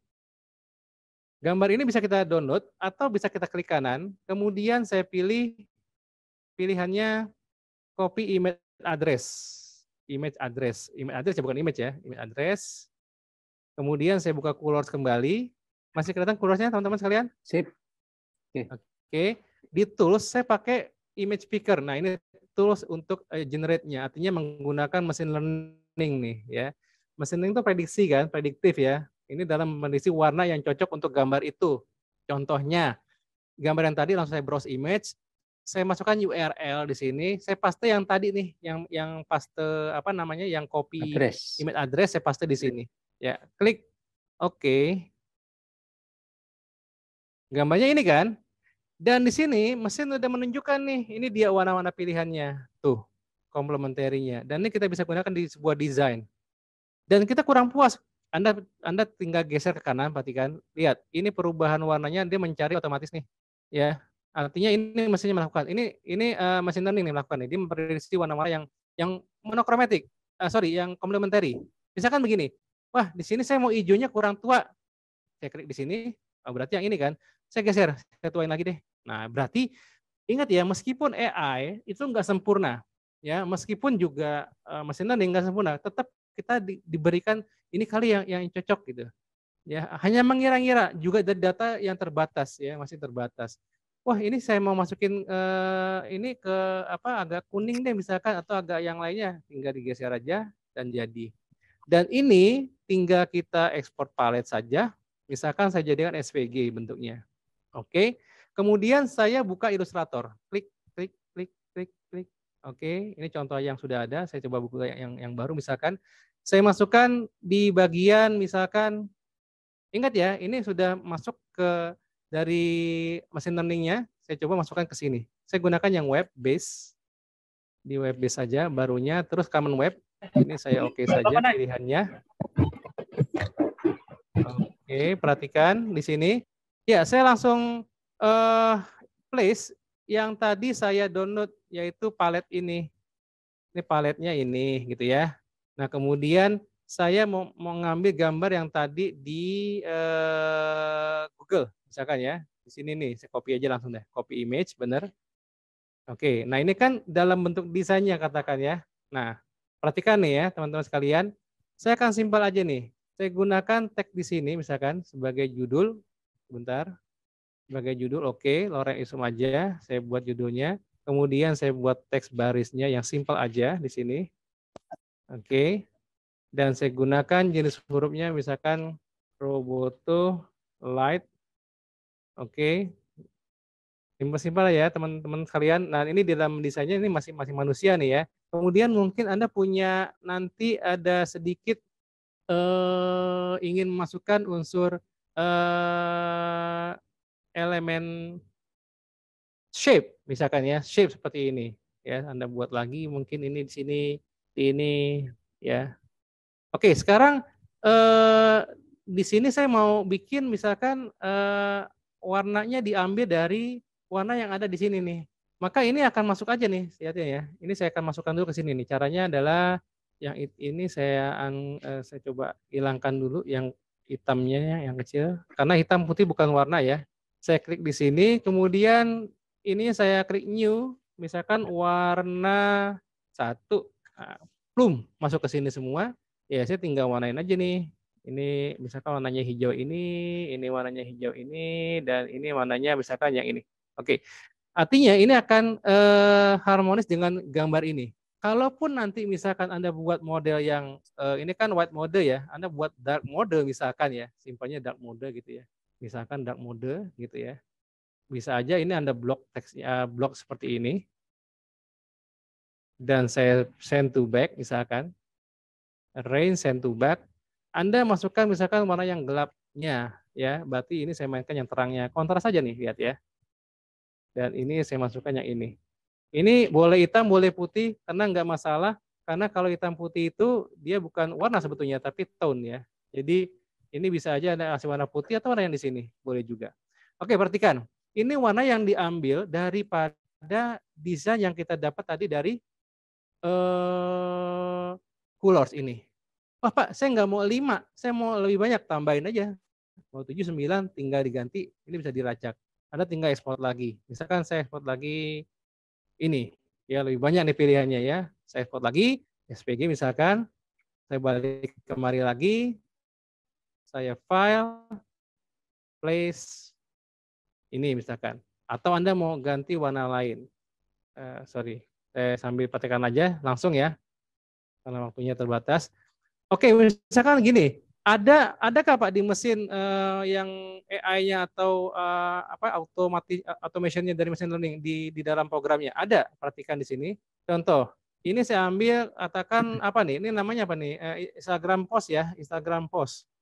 Instagram post ini langsung saya mau ganti warna yang ada ya, warna yang ini semua nih. Ini akan saya ganti warnanya dengan yang secara cepat gitu ya. Jadi lagi-lagi bukan mencari warna yang tepat tetap pilihan Anda, tapi yang membantu lah ya. Oke, perhatikan caranya gini. Saya akan mengambil dari colors, perhatikan nih. Saya akan gunakan misalkan warna yang dari colors ya. Dari colors saya akan gunakan toolsnya warna palet, export palet aja. Bentar, teman-teman. Masih connect Pak Jendro? Oh, sip. Pak Adi, lanjut.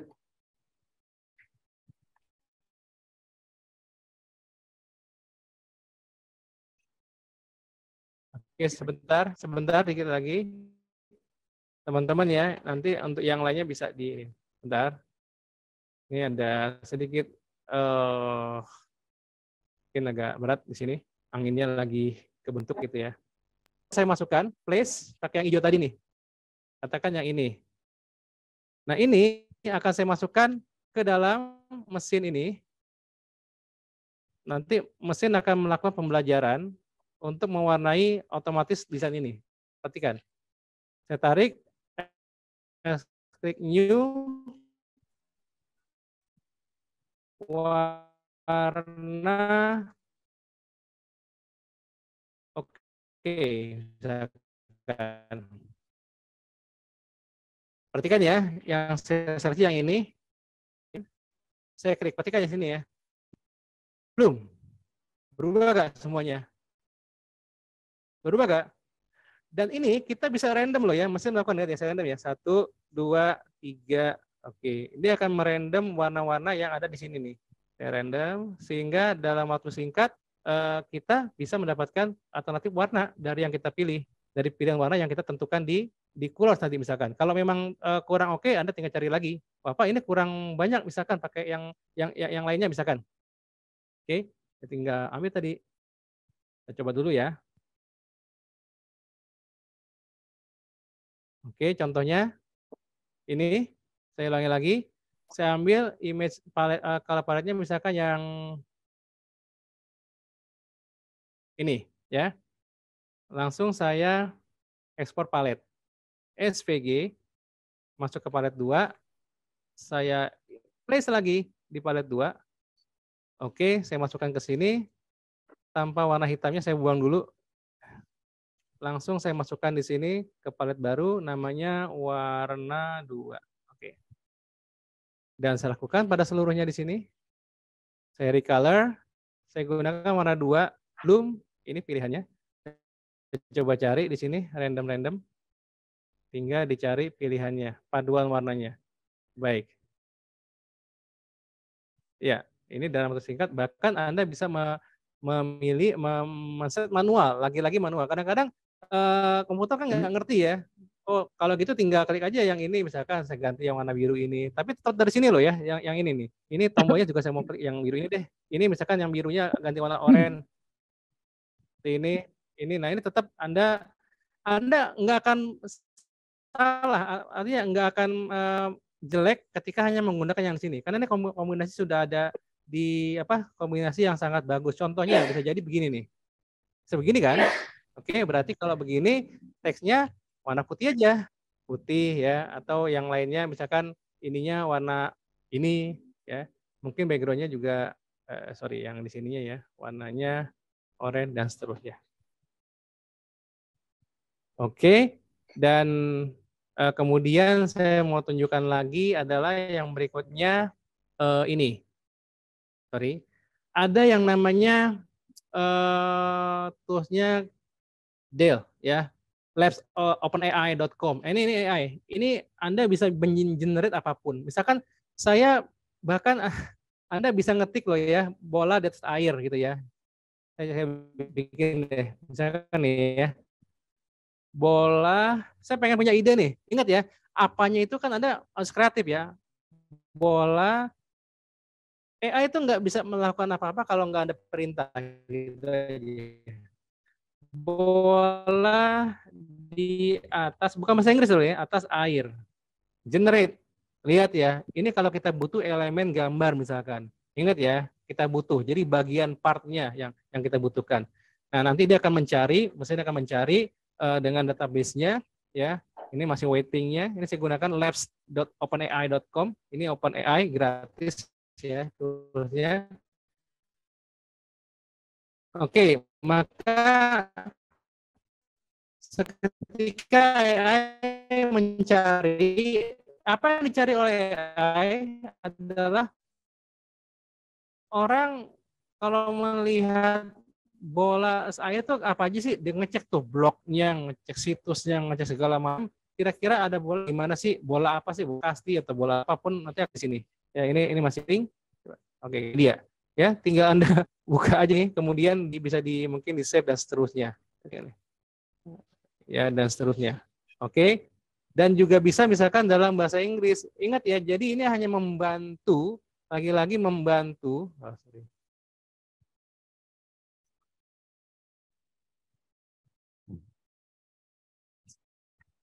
Oh, gitu. Ya, mohon maaf. Ini beberapa hari ini di daerahnya Pak Adi, di daerah Kemayoran. Ini, Ya, ya. monggo lanjut Pak Adi. Ini hujan terus, ini hujan. Ya, tadi lagi seru ya. Sampai sini tadi Pak ya? Ya.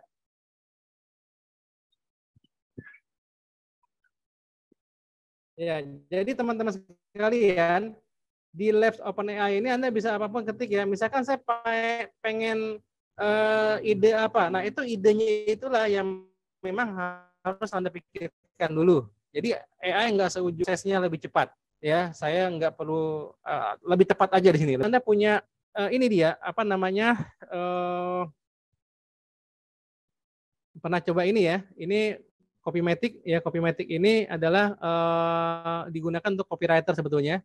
Jadi kalau teman-teman yang nggak bisa nyusun kata dengan singkat ya bisa menggunakan Copymatic ini. Ini juga free untuk beberapa waktu gitu ya. Misalkan begini, saya pengen bikin kontennya tentang Instagram post gitu ya. Anda tinggal create di sini, kemudian Anda tinggal cari aja, saya cari Instagram.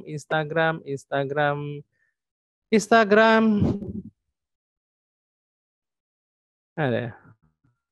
Atau sosial media post lah ya, sosial media post gitu ya. Nah, nantinya sosial media post ini itu bisa kita pilih nih, bahasanya Indonesia misalkan ya, jenisnya misalkan harmoni gitu ya. Misalkan apa namanya?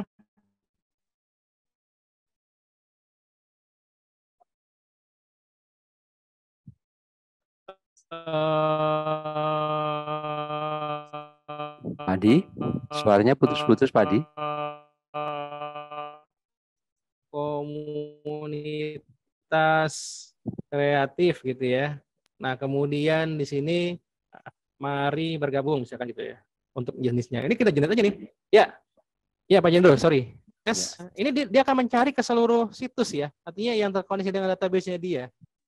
Nanti kata-kata ini akan disesuaikan oleh mesinnya nih untuk menciptakan kata-kata ide untuk copywriter-nya.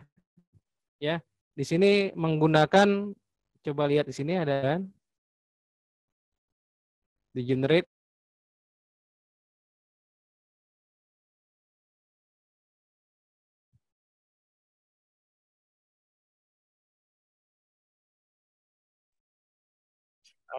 Oke, teman-teman sekali lagi, terakhir itu materinya sebentar ya. Jadi ini dia, mohon maaf teman-teman, ini hasil daripada teman-teman lihat ya, ini hasil daripada pembuatannya loh. Lihat ya, mari bergabung dengan komunitas kreatif harmoni. Di sini Anda dapat, oke, ini kata-kata ini yang membuat mesin. Saya tinggal copy saja, ya pilihannya ada tuh. Ayo datang bergabung harmoni. Bayangkan ya, ini fungsi copywriter Anda dengan cepat bisa dibuat langsung. Selamat datang di komunitas kreatif dan apapun ya. Bahkan kata-kata ini dia menyesuaikan dengan apa namanya berbagai macam situs gitu ya.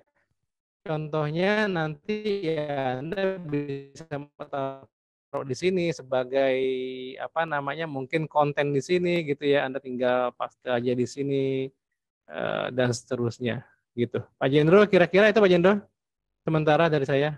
Ya, baik, terima kasih Ya, Pak Jendro, silakan Pak Jendro. Ya, baik, terima kasih Pak Adi. Nah, teman-teman, ini ternyata yang namanya AI ini satu, ini bisa menjadi kemudahan kita, atau yang kedua, itu malah justru menjerumuskan kita kepada hal-hal yang sifatnya kita, kalau Jawa itu njagake ya.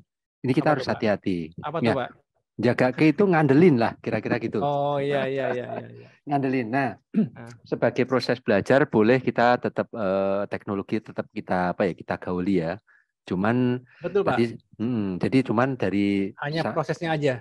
Betul, dari sampaikan Pak Adi bahwa teknologi adalah menjadi bagian kreatif kita. Ya. Sahabat ya. Pak, sahabat ya. Ya, sahabat. Nah, ya, kira-kira Ya, semacam oke. itu. Nah, Oke, silakan. nih saya juga sekarang kita mau menanyakan di Harmoni, mau menanyakan teman-teman ini. Oke. Kira-kira materi hari ini bolehlah 1-2 atau silakan menyampaikan pendapatnya tentang AI ini makin muyeng atau makin nyenengin atau makin tergoda. Makin Monggo, bingung. makin bingung. Silakan. Monggo. Yang jelas ini ilmu baru memang ilmu sudah lama tapi memang ini baru berkembang aja Pak emang. Iya. Silakan. Monggo nih. Baru booming lah gitu istilahnya. Monggo. Monggo Pak Heri. Iya. Assalamualaikum warahmatullahi wabarakatuh. Waalaikumsalam Waalaikumsalam. Mohon izin Pak Adi, Pak Iya, Hendro. silakan Pak Iya. Heri. Karena saya sudah basicnya sudah dari dulu main di desain grafis ya nambah kader juga gitu loh. Jadi betapa satu proses yang biasa lama cepat sekarang jadi lama melalui jadi lama beberapa karena titik. Iya. Belum lagi harus ditunjang dengan internet yang memadai, komputer dengan speed yang kuat, itu bisa buka beberapa tab dengan membuka beberapa aplikasi, itu hanya komputer-komputer tertentu yang sanggup. Kalau komputer saya mungkin agak ngap-ngapan juga Pak kayak ininya. Mungkin itu tanggapan saya Pak. Iya. Oke, jadi Pak Heri, saya tangkap Pak Yanto langsung ya. Monggo. Jadi sebetulnya kebetulan memang ya kalau saya menggunakan PC, jadi sebetulnya nggak terlalu masalah. Yang paling penting sebetulnya kalau di AI itu speed internet Pak.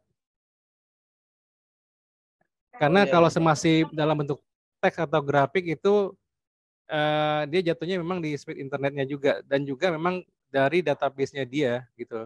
Jadi nggak melulu dari kita. Tapi kalau udah sampai menggabungkan ke Illustrator kemananya ya itu tergantung mesinnya masing-masing memang. Ya itu. Ya. Silakan Pak. Ya mudah-mudahan menjawab ya. Ya, baik. Terima kasih Pak. Ya sama-sama. Ya, silakan. Jadi teman-teman ini yang kita share malam hari ini nih sebetulnya ada beberapa lagi tapi AI, terbatas waktunya ya. Nanti insya Allah kita akan infokan kembali ke webinar atau bootcamp selanjutnya. Oh nih ya, sebentar ini ada yang bertanya siapa yang mengajari siapa nih ya? Oh Mas Tawakal. Silakan. Langsung Mas. Silakan. Halo, assalamualaikum warahmatullahi wabarakatuh. Waalaikumsalam warahmatullahi wabarakatuh. Ya, Mas Salam kenal Mas Tawakal. Monggo langsung. Ya, terima kasih banyak sudah dikasih kesempatan untuk join Zoom ini. Benar-benar sangat menginspirasi bagi saya. Saya juga punya basic di desain grafis, Illustrator sama Photoshop. Luar biasa. Ini juga ada AI tadi ya. Dua web tadi itu sangat membantu saya. Betul. Manual satu-satu dan ini sama dua web yang super cepat sekali, simpel. Ini sangat banget untuk buat kreativitas. Terima kasih banyak lah. Oke, terima kasih Mas. Mari Mas. Oke, luar biasa. Terima kasih pernyataannya Mas. Ya. Ada yang lainnya silakan. Silakan. Yang lain. Yang putri-putri ini apakah tidak tergoda? Tapi ini teman-teman, ini mungkin ada yang mahasiswa, ada yang sekolah atau siapapun. Nanti mohon ini AI ini saking enaknya, saking mudahnya, saking menggodanya, mohon tidak untuk kopas loh ya. Saking enaknya nih. Semua ditulis saya perlu menulis tentang skripsi Jendro, nih. Mohon izin Pak Jendro. Ya, jadi mohon izin sedikit. Monggo. Iya, jadi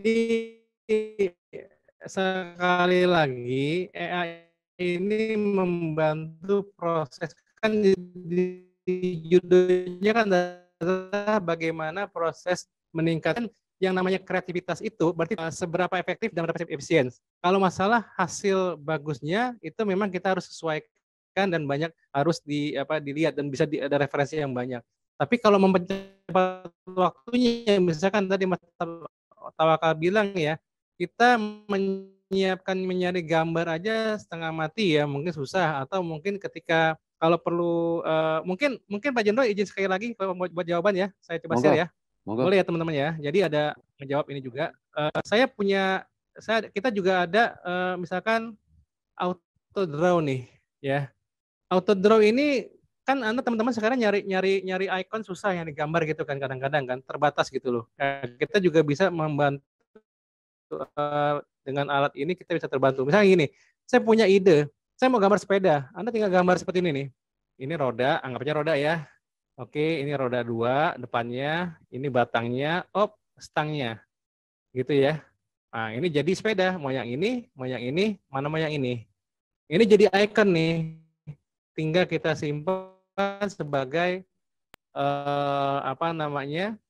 SPG dan seterusnya. Misalkan saya punya mau gambar hidung misalkan. Sorry, saya gambar dulu. Misalkan gambar hidung di sini. Mau hidungnya yang ini deh, gitu kan. Terus saya gambar mata di sini, misalkan. Ini saya gambar mata begini. Oh, ini udah ada nih matanya, gitu ya. Dan saya gambar mungkin kumis atau bibir di sini. Nanti di sini ada juga pilihannya. Kalau memang nanti nggak pas, dia bisa mencari sendiri nih. Nah, oke. Nah, ini membantu sekali ketika bahkan dia bisa memprediksi ya. Kira-kira nih lingkaran ya kalau 2 ada begini berarti sepeda gitu ya. Kalau ini mata seperti ini. Ya, kalau saya bikin begini berarti jatuhnya apa nih? Oh, mungkin bisa jadi awan gitu ya. Ini sangat membantu lagi. Ini bukan memanjakan ya. Artinya kita butuh gambar awan, kan bagian dari desain ya. Kita bisa gunakan ini gitu loh. Dia lebih cepat dan juga menarik. Kira-kira gitu teman-teman. Ya. Ya, itu toolsnya free, auto draw. Ya, tinggal pakai dan canggih. Tinggal yang ada di kepala kita imajinasinya bagaimana. Ingat ya, imajinasi is about what you think, bukan how-nya sebetulnya. Apanya dulu, gitu loh. Ya. Gitu Pak Jendro, silakan. Baik, terima kasih. Mudah-mudahan makin menggoda ya teman-teman ya. Ya, baik. Nah, ini di kolom kita itu ada di chat, bisa nanti bisa dituliskan bahwa kita sedang apa ya, tetap ya, tadi Pak disampaikan kita butuh riset, bukan untuk kami, bukan. Ya. Tapi justru untuk kepentingan teman-teman ini kira-kira ilmuwan apa lagi yang nanti yang dibutuhkan. Insya Allah survei kita ini akan feedback ya. Kita insya Allah akan membuka tentang bidang yang kita jadikan bootcamp. Bootcamp itu lebih spesial dibanding webinar. Kalau webinar kan secara umum ya.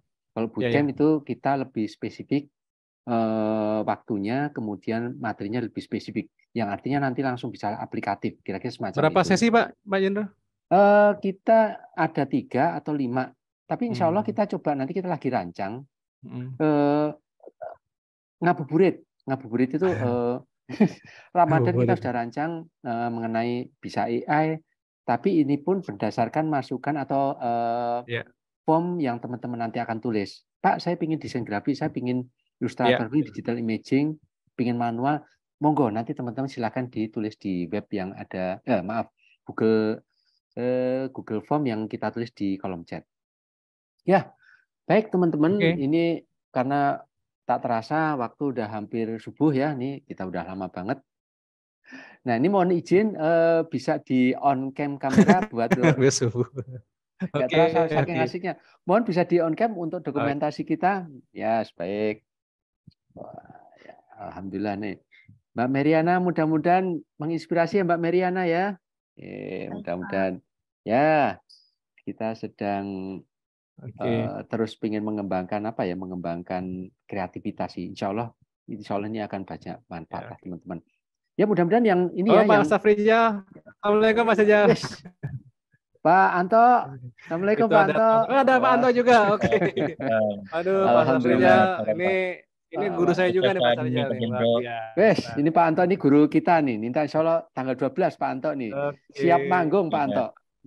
Insya Allah. Nah, baik. Ini mohon izin saya screenshot 1, 2, 3. Oke, sebentar satu lagi.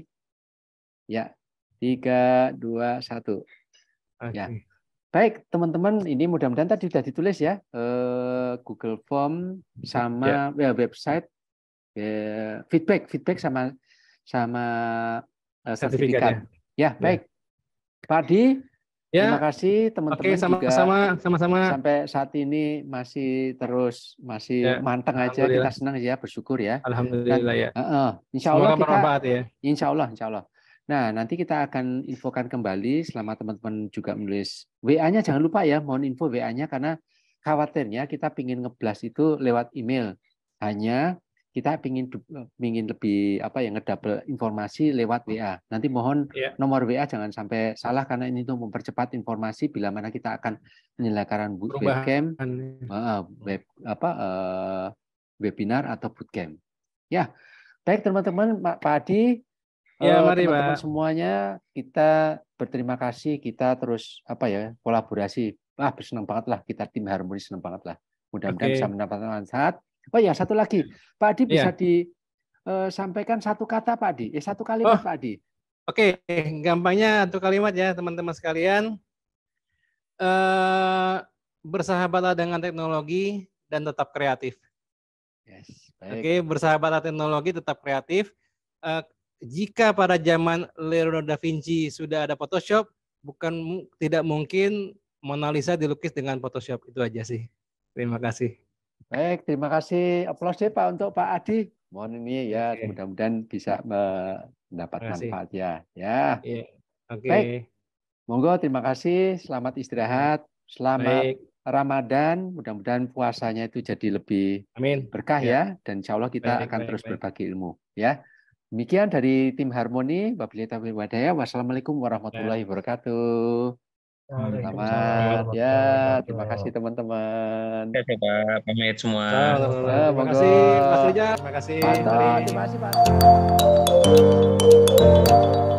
Pak.